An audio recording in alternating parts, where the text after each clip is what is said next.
আসসালামু আলাইকুম viewers, welcome to my channel best cook recipes.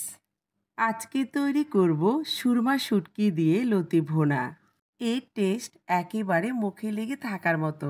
যারা কখনো লতি পছন্দ করেন না, আশা করি আমার রেসিপি ফলো করলে একেবারে আঙ্গুল চেটে খাবেন। তো চলুন দেখে নেওয়া যাক। লতি ভুনার জন্য একটা প্যানে দিচ্ছি 1/3 কাপের মতো রান্নার তেল, দিচ্ছি হাফ কাপের মতো পেঁয়াজ কুচি। এই রেসিপি কিন্তু আমার নয়, আমার ফ্রেন্ড নূরের। আমি ভিডিও করছি, সে রান্না করছে। পেঁয়াজটাকে ভেজে নিয়ে 4টে সুরমা শুটকি অ্যাড করছে। এখানে আপনারা যে কোনো শুটকি দিয়ে রান্নাটা করতে পারেন, তবে এই শুটকির ফ্লেভার পুরো কিচেন ছড়িয়ে গেছে। কয়েক মিনিট শুটকিটাকে ভেজে নিয়ে অ্যাড করছি 10-12টি কাঁচামরিচ, 2টো পেঁয়াজ, 2টো রসুন একসাথে বেটে নেওয়া হয়েছে। মশলাটাকে ভালোভাবে কষিয়ে নেওয়া হয়েছে। এখন অ্যাড করছে হাফ কাপ আগে থেকে ডাল ভিজে রাখা হয়েছে, সেটা অ্যাড করছে। তারপর নেড়ে চেড়ে 6 থেকে 7 মিনিটের মতো কষিয়ে নেওয়া হবে। এখন পরিমাণ মতো লবণ অ্যাড করছে।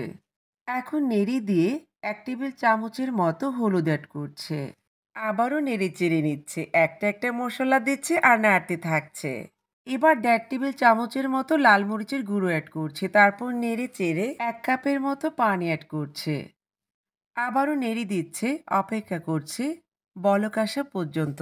এই তো বলক চলে আসছে, শুটকিটা প্রায় গলে গেছে আর ডালটাও প্রায় সিদ্ধ হয়ে আসছে। এখন অ্যাড করছে আগে থেকে কেটে নেওয়া কচুরলতি। অনেকেই ভয়ে লতি খেতে চান না, বলে গলা ধরে। লতিতে রসুনের পরিমাণটা বেশি দিলে তাহলে কোনোভাবে গলা চুলকাবে না। এবার লতিটাকে খুব ভালোভাবে কষিয়ে নেব। চুলোর আঁচ মাঝারিতে রেখে লতিটাকে ঘড়ি ধরে 10 থেকে 12 মিনিটের মতো কষিয়ে নেব। কষানোটা ভালো হলে টেস্টটা অনেক ভালো আসে।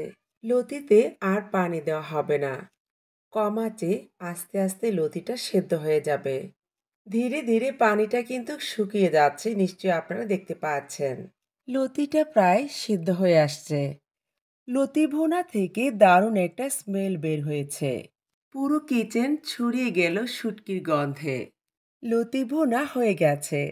এখন 1 মুঠো ধনেপাতা কুচি অ্যাড করছি।